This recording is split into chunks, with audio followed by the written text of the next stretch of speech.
Hello students, now in practice set 2.6 we'll see the sixth example. The sixth example like this: Suyash scored 10 marks more in the second test than that in the first test. Okay, 5 times the square of the second test is the same as the square of the score in the first test. Find his score in the first test. ठीक है, अब इसका meaning क्या होता है देखो. सुयश scored 10 marks more in second test than that in the first test. सुयश ने first test में जितने मार्क्स स्कोर किया था उससे 10 marks मोर उसने सेकेंड यूनिट टेस्ट में क्या किया है, स्कोर किया है. उसके बाद में कंडीशन दिया है कि 5 times the score of the second test का जो स्कोर रहेगा उसका 5 times, वो क्या है, is the same as square of the second in the first test. First test का स्क्वायर लेंगे तो वो सेकेंड टेस्ट के स्कोर के 5 times के इक्वल रहता, ऐसा दिया है. Then find his score in the first test, तो उसके फर्स्ट टेस्ट का स्कोर क्या है वो अपने को फाइंड करना है. ओके, मीनिंग समझ में आ गया. हम कंसीडर करते हैं let Suyash score x marks in the first test. Suyash ने क्या किया, x मार्क्स जो है फर्स्ट टेस्ट में स्कोर किया, तो सेकेंड टेस्ट में कितना करेगा वो, पहले स्टेटमेंट में दिया है Suyash score 10 marks more, 10 marks ज्यादा स्कोर किया है सेकेंड यूनिट टेस्ट में then first unit test. Okay, first unit test के अगर मार्क्स x है तो सेकेंड यूनिट टेस्ट के मार्क्स कितने हो जाएंगे, x + 10 हो जाएंगे. Okay, now from given condition क्या है, 5 times the score of the second test, 5 times the score of the second test के स्कोर का 5 times, सेकेंड टर्म्स का स्क्वायर है x + 10, उसका 5 times, that is 5 into bracket x + 10 is the same और is equal to क्या है, square of the score in the first test के square का स्क्वायर लेना अपने को. ठीक है, अब इसको सॉल्व करेंगे. 5 से x को मल्टीप्लाई किया, 5 into x 5x plus 5 times the 50 is equal to x square. Now take both the term, left hand side term on right hand side, so this 5x becomes minus 5x and then plus 50 becomes minus 50 is equal to 0. So this is the quadratic equation. By any one method, by factorization method, formula method, computing square method, by any one method you just solve this and you will get x is equal to 10 or x is equal to minus 5. ऐसे x के दो values मिलेंगे, but the number never negative. जो भी हमको marks मिलते that never negative, and therefore x is not equal to minus 5, and therefore required value x is equal to 10, and therefore Suyash scored 10 marks in the first unit test. In this way you have to solve this fifth example. Now we'll come to the next one, that is sixth example. Mr. Kasam runs a small business of making earthen pot. ठीक है, mister Qasim क्या करता है, एक छोटा सा business करता है, क्या का, स्मॉल अर्थन पॉट, मट्टी के बर्तन बनाने का एक बिजनेस करता है वो. He makes certain number of pots on daily basis के ऊपर क्या करता है वो, कुछ पॉट्स बनाता है. Production cost of each pot is ₹40 more than 10 times the total number of pots he makes in 1 day.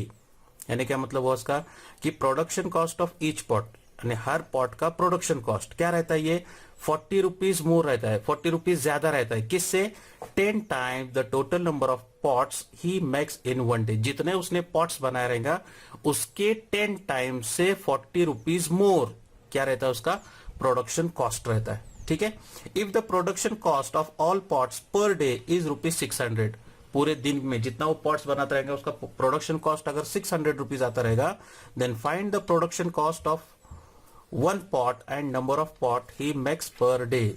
तो find production cost of one pot, एक पॉट का प्रोडक्शन कॉस्ट कितना रहेगा और एक दिन में वो कितने पॉट्स बनाता है, ये अपने को क्या करना है, फाइंड करना है. क्वेश्चन समझ में आया. नाउ स्टार्ट करेंगे solution. Let mister Kasam makes x pot per day. Consider करते कि वो कितने पॉट्स बनाता है, x पॉट्स बनाता है. Therefore the production cost is equal to, production cost क्या है, 40 मोर है, 40 rupees मोर है, यानी प्लस 40 है, किससे, 10 times the number of pots he makes per day. बराबर है, तो वो x पॉट्स बनाया उसने एक दिन में, तो उसका प्रोडक्शन कॉस्ट हो जाएगा 10x + 40 पर पॉट. ये उसका एक पॉट का प्रोडक्शन कॉस्ट हो गया. नाउ फ्रॉम गिवन कंडीशन, उस दिन का पूरा प्रोडक्शन कॉस्ट अपने को गिवन है, कितना है वो, 600 है, तो x that is number of pots into production cost is equal to total production cost.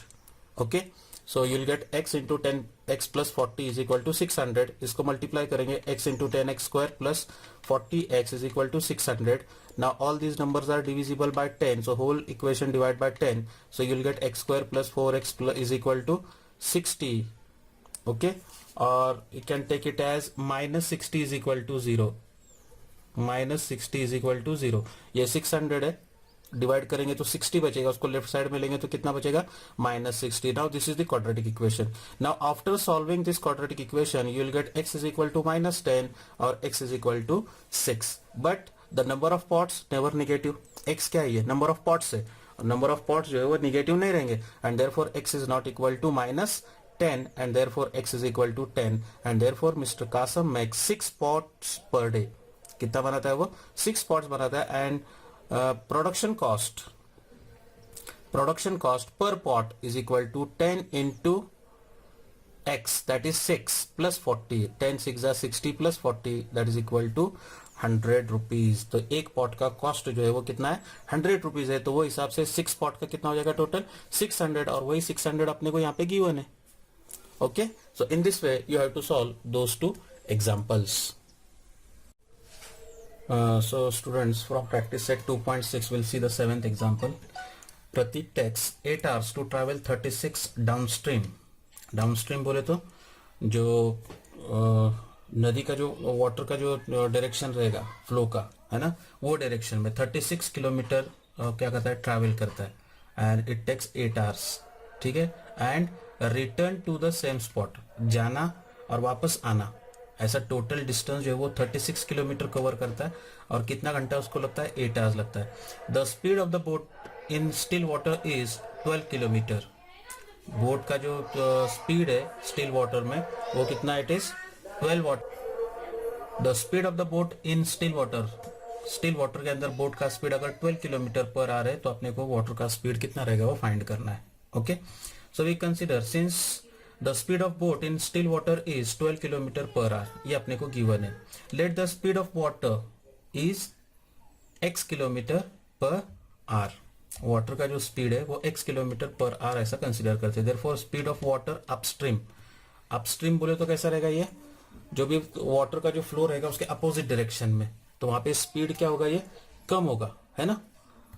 ठीक है. तो उसका स्पीड आएगा 12 minus x kilometre per our, क्योंकि वो अपोजिट डायरेक्शन में आ रहा है. और यहाँ पे the speed of water downstream बोले तो जो डायरेक्शन में वाटर फ्लो हो रहा है उसी डायरेक्शन में अगर बोट जाएगी तो अपने बोट की स्पीड क्या हो जाएगी, वहां पे बढ़ेगी. So that speed will consider as 12 plus x kilometre per hour. Now we have this formula, we know this formula, time is equal to distance upon speed, and this time is given and that time required is 8 hours. 8 hours पूरा travel को distance 8 hours जो है वो require है. ठीक है. Now time is equal to क्या, distance upon speed. Distance is given 36 kilometre upon कैसा है, डाउन स्ट्रीम, और वापस आएगा तो अप स्ट्रीम में जाएगा वो. ठीक है. तो डाउन स्ट्रीम में उसका स्पीड आएगा 36 upon 12 plus x plus 36 same distance upon upstream में 12 minus x is equal to total time.